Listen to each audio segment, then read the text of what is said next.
Les banques européennes sous-estiment l'attrait des cryptos. Eh oui. le monde entier se met à la crypto, mais voilà. En Europe, la crypto c'est mal. La crypto c'est très mal. Si vous achetez de la crypto, vous avez forcément quelque chose à vous reprocher. Vous êtes un criminel, vous êtes quelqu'un qui fait du trafic. Vous êtes un criminel, vous êtes le mal. Parce que l'Europe dit qu'il faut réglementer, il faut contrôler, parce que vous êtes le mal. Vous achetez de la crypto, vous avez quelque chose à vous reprocher. Forcément, la crypto est utilisée pour du trafic, pour du blanchiment d'argent. Bienvenue dans cette nouvelle vidéo. Si jamais vous n'êtes pas abonné à la chaîne, n'hésitez pas à le faire maintenant, c'est que de liker la vidéo, la partager, ainsi que de rejoindre mon canal Telegram communautaire. Tous les liens sont dans la description. Moins de 20% des banques européennes proposent des services liés aux crypto-monnaies, malgré une demande en hausse et un cadre réglementaire plus clair dans la région, selon une enquête de Bitpanda. Ouais, réglementation plus claire, non, ça, je suis désolé, mais Mika, c'est tout sauf clair. Hein. Essayez de remplir les papiers de Binance, le contrôle Mika, et on en reparle. Si vous y arrivez, franchement, bravo. Les institutions financières européennes sous-estiment largement l'intérêt des investisseurs pour les actifs numériques. D'après une étude menée par la plateforme d'investissement Bitpanda, moins d'une banque sur 5 propose actuellement des produits crypto. Tout simplement parce que l'Europe considère que la crypto c'est mal. Comme je l'ai dit, vous êtes un criminel. Si vous achetez de la crypto, vous êtes le mal. Il faut le combattre. Quand vous aurez compris ça, vous aurez tout compris de l'Europe. L'enquête réalisée auprès de 10 000 investisseurs, particuliers et professionnels dans 13 pays européens révèle que plus de 40% des investisseurs professionnels détiennent déjà des crypto-monnaies, tandis que 18% prévoient d'investir prochainement. Pourtant, seuls 19% des établissements financiers interrogés estiment que leurs clients manifestent un réel intérêt pour les produits crypto, ce qui met en évidence un écart de 30% entre l'adoption réelle des investisseurs et la perception qu'en non, les banques. Oui, bah, les banques, elles sont matrixées par la BCE. Hein. Et la BCE, c'est... ils veulent pas en fait la crypto-monnaie parce qu'ils vont sortir l'euro numérique. Et grâce à l'euro numérique, ils vont pouvoir tranquillement contrôler toutes vos transactions. Ils vont supprimer l'argent liquide et ainsi ils vont pouvoir fermer vos comptes si vous pensez mal. Voilà, si vous dites un... Voilà, quelque chose qui ne plaît pas au gouvernement sur les réseaux sociaux, bah, ils pourront prendre votre argent ou fermer votre compte courant, hein, qui sera converti en euros numériques à un moment ou à un autre. Hein. Sachez-le, hein. Sachez-le. Votre compte courant actuel, quand l'euro numérique sortira, ils vous diront « Oui, mais ne vous inquiétez pas, votre compte courant va continuer normalement, il n'y a pas de souci. » Et puis, quelques années plus tard, un jour... Et ils vont tranquillement vous dire « Ok, tous les comptes courants passent en euro numérique. » Et puis comme ça, bah, voilà, hein, ils pourront tout contrôler et ce sera magnifique. On adore.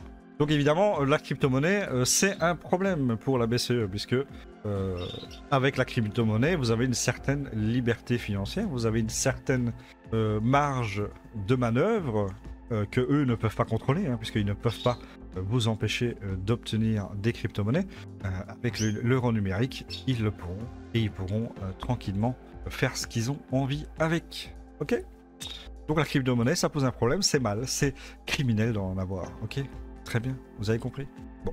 De plus, seuls 19% des institutions financières européennes interrogées proposent des services crypto, alors que plus de 80% reconnaissent leur importance croissante. Certaines banques européennes commencent néanmoins à prendre en compte cette demande. Environ 18% des institutions sondées prévoient d'élargir leur offre, notamment en matière de transfert crypto. Les institutions financières en Europe savent que les cryptos sont là pour durer, mais la plupart ne proposent toujours pas de services adaptés à la demande des investisseurs, explique Luca Enzerdorfer Conrad, directeur adjoint de Bitpanda. Bien sûr, parce que la BCE, elle met la pression. Hein. La BCE, elle dit non, les gars, faut arrêter. Pas maintenant.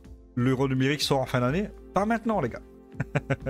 Le principal frein à l'adoption ne vient pas de contraintes réglementaires externes, mais plutôt d'un manque de ressources et de connaissances internes, souligne-t-il dans un entretien avec Cointelegraph en ajoutant « Ces obstacles peuvent être surmontés, le défi pour les banques est clair, examinez vos flux de revenus et voyez où part l'argent de vos clients.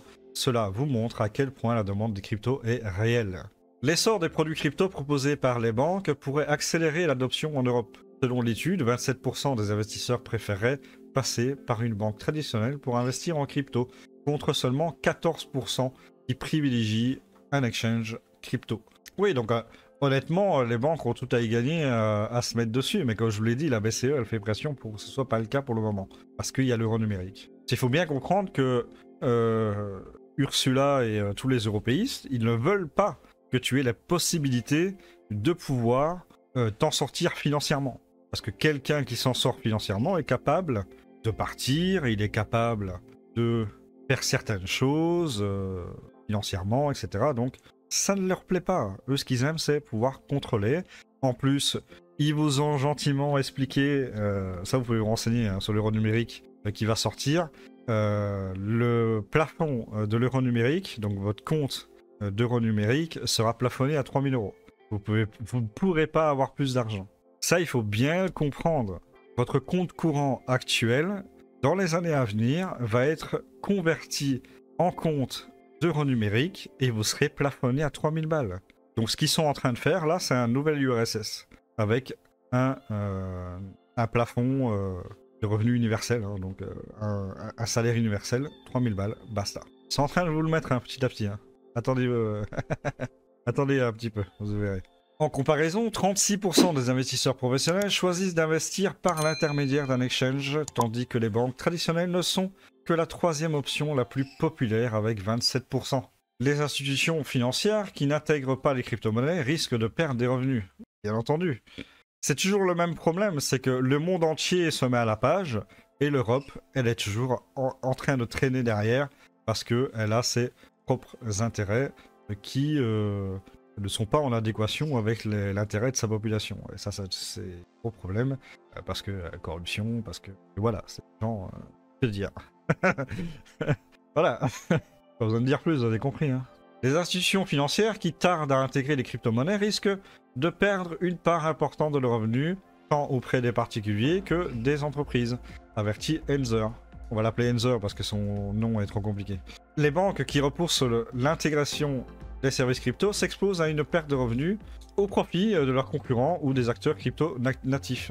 Oui, bah, il y a des banques comme par exemple Revolut ou même Trade Republic en France, etc., qui vont prendre le relais en fait, hein, tout simplement.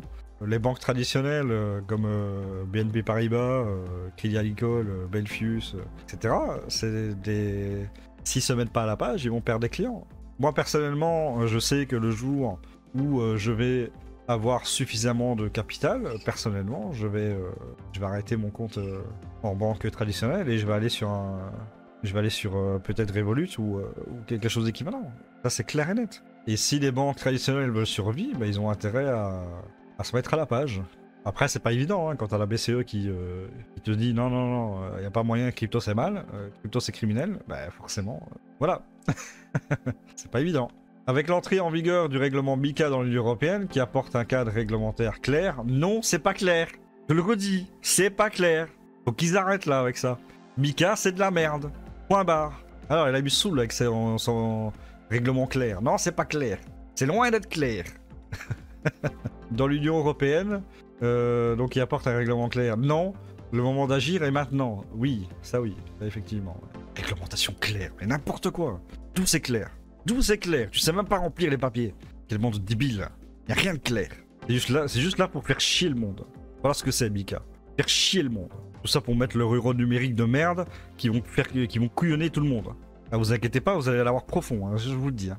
En outre, 28% des institutions interrogées ont déclaré qu'elles s'attendaient à ce que les crypto-monnaies gagnent en importance au cours des 3 prochaines années. Déjà 2026-2027, c'est bien market. Déjà de base. Donc... dans les 3 prochaines années, tu vas avoir une baisse d'intérêt des crypto-monnaies parce qu'on va partir en bear market l'année prochaine.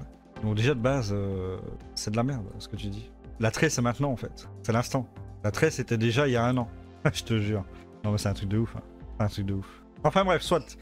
Je vais m'arrêter là pour cette vidéo. En tout cas, je vous remercie de l'avoir regardé jusqu'au bout si vous êtes encore là. Je me suis un petit peu emporté parce que j'en ai marre de cette Europe, parce que j'en ai marre de ces cognonneries de corrompus, parce que j'en ai marre d'en avoir marre. Voilà. Allez, sur ce, merci d'avoir regardé cette vidéo. Je vous dis à la prochaine. Bye bye à tous.